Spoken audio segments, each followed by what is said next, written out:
আজকে যে গল্পটি আমরা শুরু করছি সেটি হচ্ছে একটি ভ্রমণ কাহিনী এবং এটির নাম হচ্ছে কাবুলের শেষ প্রহর। এটি রচনা করেছেন সৈয়দ মুজতবা আলী। লেখক পরিচিতি, পাঠ পরিচিতি ও মূল ভাব। শব্দার্থ ও টিকা। হ্যালো প্রিয় অষ্টম শ্রেণীর শিক্ষার্থীরা, আশা করি তোমরা সকলেই ভালো আছো। আমি মাহমুদুল হাসান শাহেদ তোমাদের স্বাগত জানাই তোমাদের প্রিয় ইউটিউব চ্যানেল বাংলাবিদ একাডেমিতে। আজকে আমরা শুরু করতে যাচ্ছি ক্লাস 8-এর বাংলা বই আনন্দ পাঠ থেকে নবম গল্প কাবুলের শেষ প্রহরে। গল্পটি রচনা করেছেন সৈয়দ মুজতবা আলী। তো প্রিয় শিক্ষার্থীরা, আমি আশা করছি তোমরা ভিডিওর শেষ অবধি পর্যন্ত আমাদের সঙ্গে থাকবে। আজকের এই ভিডিওটি অনেক গুরুত্বপূর্ণ হতে চলেছে।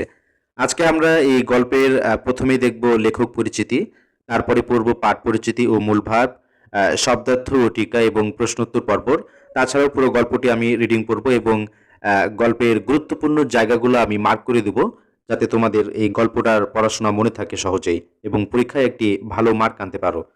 তাহলে আজকে যে গল্পটি আমরা শুরু করছি সেটি হচ্ছে একটি ভ্রমণ কাহিনী এবং এটির নাম হচ্ছে কাবুলের শেষ প্রহর। এটি রচনা করেছেন সৈয়দ মুজতবা আলী। লেখক পরিচিতি: সৈয়দ মুজতবা আলী 1904 খ্রিস্টাব্দে সিলেটের করিমগঞ্জ, বর্তমান ভারতের কাছাড় শহরে জন্মগ্রহণ করেন। তিনি সিলেট সরকারি স্কুলে, রবীন্দ্রনাথ ঠাকুরের শান্তিনিকেতনে এবং আলিগড় বিশ্ববিদ্যালয়ে পড়াশোনা করেন।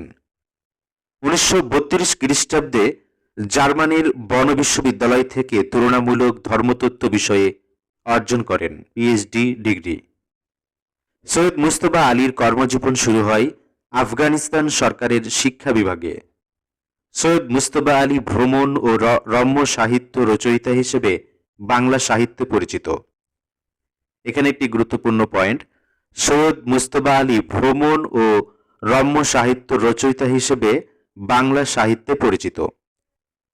তিনি বাংলা গদ্যে হাস্যরসের সঙ্গে পণ্ডিত্যের সংযোগ ঘটিয়ে একটি বিশিষ্ট স্থান অধিকার করে আছেন। দেশে বিদেশে পঞ্চতন্ত্র, চাচা কাহিনী, শবনম তার উল্লেখযোগ্য রচনা। 1974 খ্রিস্টাব্দে তিনি ঢাকায় মৃত্যুবরণ করেন। পাঠ পরিচিতি ও মূল ভাব। বর্তমান অংশটি লেখকের বিখ্যাত ভ্রমণ কাহিনী দেশে বিদেশে গ্রন্থের শেষ পরিচ্ছেদের সংক্ষিপ্ত অংশবিশেষ। এখানে উল্লেখযোগ্য বিষয়, প্রশ্ন থাকতে পারে যে গল্পটি কোন গ্রন্থ থেকে নেওয়া, তখন উত্তর হবে দেশে বিদেশে গ্রন্থের শেষ পরিচ্ছেদের সংক্ষিপ্ত অংশবিশেষ। আফগান সরকারের শিক্ষা বিভাগে কাজ করার সময় লেখক কাবুলে অবস্থান করছিলেন। এ সময় তার গৃহ পরিচারক আব্দুর রহমানের সঙ্গে গড়ে ওঠে এক গভীর মানবিক সম্পর্ক। গৃহকর্ম ছাড়াও লেখকের দেখভালের প্রতিও আব্দুর রহমানের ছিল তীক্ষ্ণ দৃষ্টি। কিছুদিন পর কাবুলে হঠাৎ অরাজক পরিস্থিতির সৃষ্টি হলে খাবার দাবার সহ নিরাপত্তারও সংকট দেখা দেয়। এ সংকটে লেখক ও আব্দুর রহমান অল্প খাবার ভাগ করে খেতেন। এ পরিস্থিতিতে দেশে ফিরে আসার জন্য লেখক বিমানের একটি আসন লাভ করেন। বিমানবন্দরে আব্দুর রহমানের কাছ থেকে বিদায় গ্রহণের সময় আবেগঘন অবস্থার সৃষ্টি হয়। আফগানিস্তানে লেখকের উচ্চপদস্থ বহু বন্ধু থাকা সত্ত্বেও আব্দুর রহমানকে পরম বান্ধব বলে তিনি স্বীকৃতি দিয়েছেন। মানুষের প্রতি ভালোবাসার সত্যিকারের প্রকাশ জাতি বা শ্রেণীতে আবদ্ধ থাকে না, তা সর্বদেশের সর্বকালের। শব্দার্থ ও টিকা। মামলেট অর্থাৎ অমলেট, ডিম ভাজা। পনির, লবণাক্ত জমাট বাঁধা ছানা।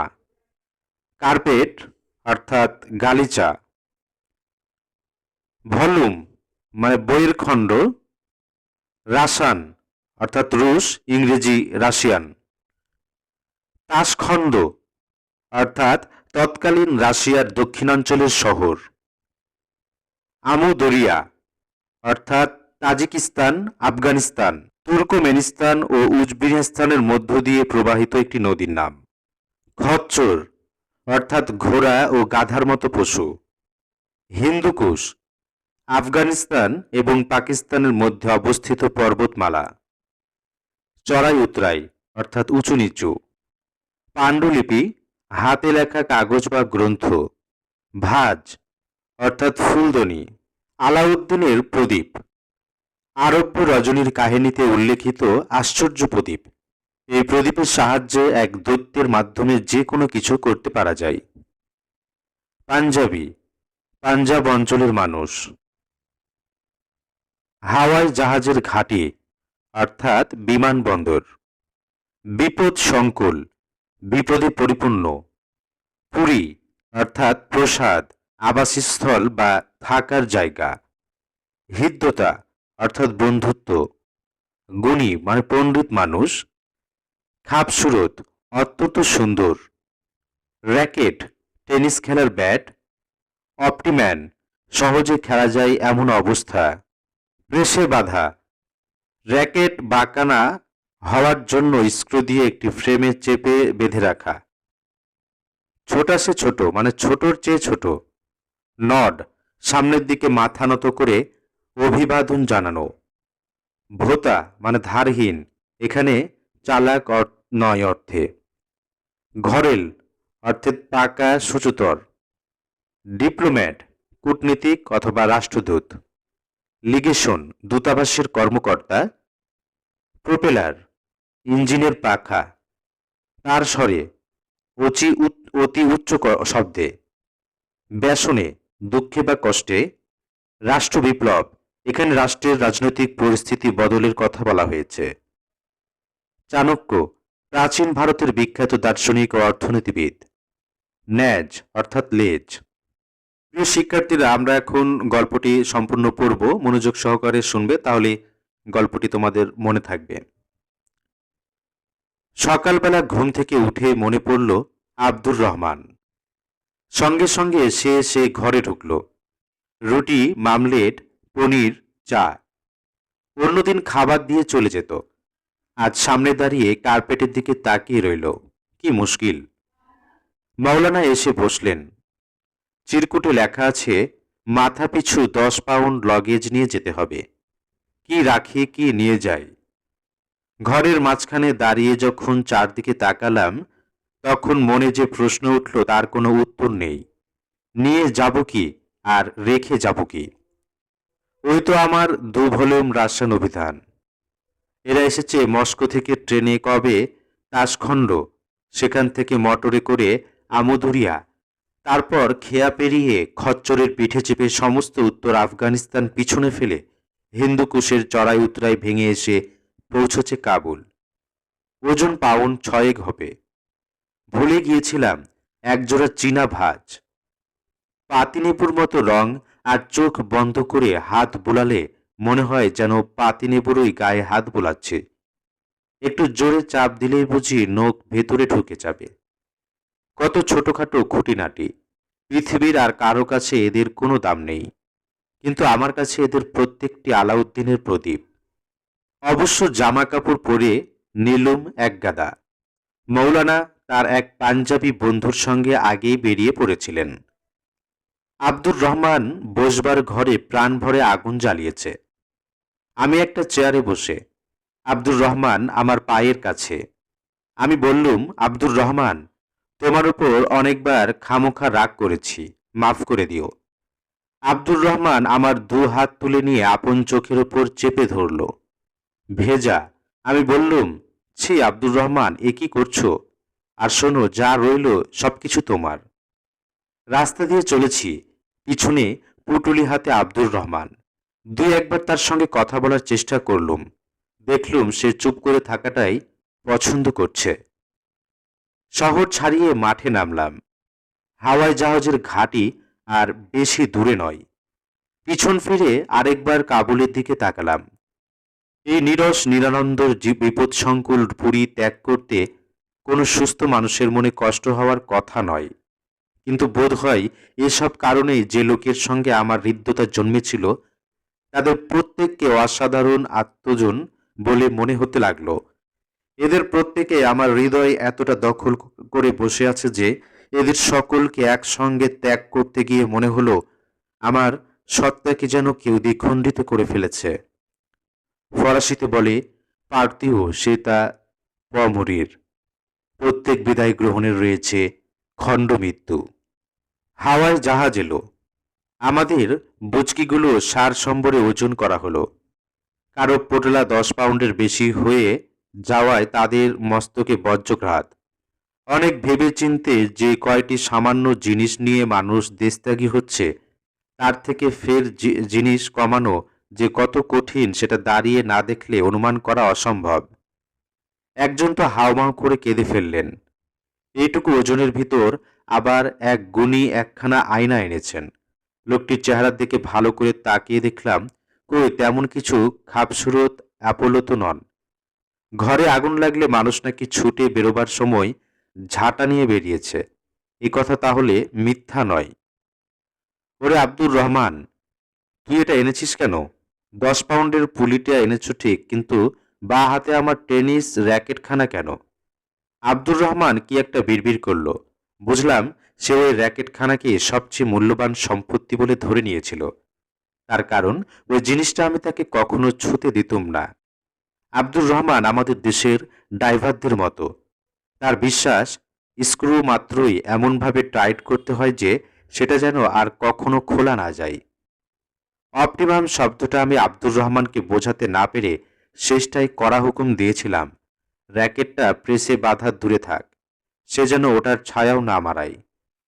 আব্দুর রহমান তাই ভেবেছে সাহেব নিশ্চয় এটা সঙ্গে নিয়ে হিন্দুস্তানে যাবে। দেখি স্যার ফ্রান্সিস নিতান্ত সামনে, বয়সে বড়, তাই একটা ছোট নট করলুম। সাহেব এগিয়ে এসে হাত বাড়িয়ে দিয়ে বললেন, good morning, I wish a good journey. আমি ধন্যবাদ জানালাম। সাহেব বললেন, ভারতীয়দের সাহায্য করবার জন্য আমি সাধ্যমতো চেষ্টা করেছি। প্রয়োজন হলে আশা করি ভারতবর্ষে সে কথাটি আপনি বলবেন। আমি বললুম, আমি নিশ্চয়ই সব কথা বলবো। সাহেব ভোতা, না ঘাড়েল ডিপ্লোমেট, ঠিক বুঝতে পারলাম না। বিদায় নেবার সময় আফগানিস্তানে সে চলে যাচ্ছে সে বলে, ব আবানে খুদা, তোমাকে খোদার আমানতে রাখলাম।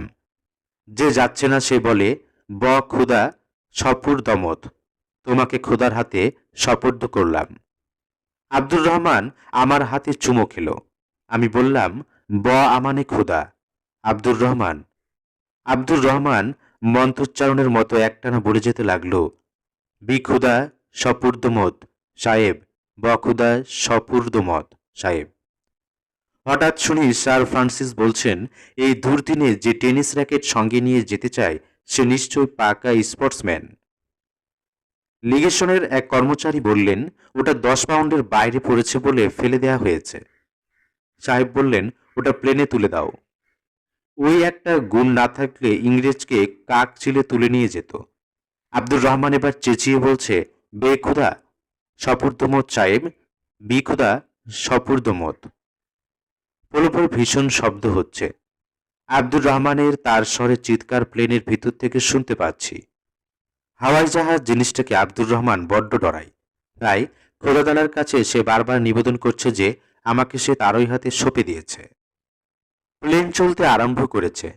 শেষ শব্দ শুনতে পেলাম সপুর্দমত। আফগানিস্তানে আমার প্রথম পরিচয়ের আফগান আব্দুর রহমান।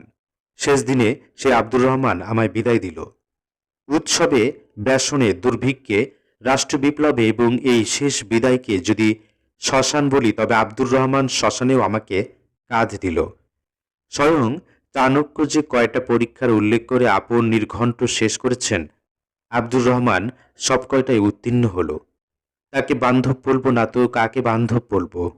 বন্ধু আব্দুর রহমান, জগবন্ধু তোমার কল্যাণ করুক। মৌলানা বললেন, জানালা দিয়ে বাইরে তাকাও বলে আপন সিটটা আমায় ছেড়ে দিলেন। তাকে দেখি দিক দিগন্ত বিস্তৃত শুভ্র বরফ, আর এয়ারফিল্ডের মাঝখানে আব্দুর রহমানই হবে, তার পাগড়ির ন্যাজ মাথার উপর তুলে দুলিয়ে দুলিয়ে আমাকে বিদায় জানাচ্ছে। বহুদিন ধরে সাবান ছিল না বলে আব্দুর রহমানের পাগড়ি ময়লা, কিন্তু আমার মনে হলো চতুর্দিকের বরফের চেয়ে শুভ্রতর আব্দুর রহমানের পাগড়ি আর শুভ্রতম আব্দুর রহমানের হৃদয়। প্রিয় শিক্ষার্থীরা, গল্পটি এখানে শেষ করছি, মানে এই পর্যন্তই তোমাদের বইয়ে দেওয়া ছিল। তো আমি আশা করছি গল্পটি তোমরা সম্পূর্ণ শুনেছো এবং প্রত্যেকটি বিষয় ভালোভাবে বুঝতে পেরেছো। তো আশা করছি যে এই ভিডিওটি তোমরা যদি একবার দুইবার এভাবে দেখো, তাহলে তোমাদের পড়াটা মানে গল্পটা সম্পূর্ণই মুখস্থ থাকার একটা সম্ভাবনা থাকবে। তাছাড়াও তোমরা তোমাদের বইপত্রগুলো অবশ্যই পড়বে, যাতে পরীক্ষায় একটা ভালো রেজাল্ট আনতে পারো। তো আচ্ছা, আশা করছি তোমাদের কাছে ভিডিওটি ভালো লেগেছে। ভালো লাগলে অবশ্যই ভিডিওতে একটি লাইক দেবে এবং কমেন্টে কোনো প্রশ্ন থাকলে জানাবে। তাছাড়াও মতামত, পরামর্শ যে কোনো বিষয়ে আমাদেরকে তুমি জানাতে পারো। তো আজকে এখানেই বিদায় নিচ্ছি। ততদিন সকলে ভালো থাকবে, সুস্থ থাকবে এবং বাংলাবিদ একাডেমির সঙ্গেই থাকবে। খোদা হাফেজ।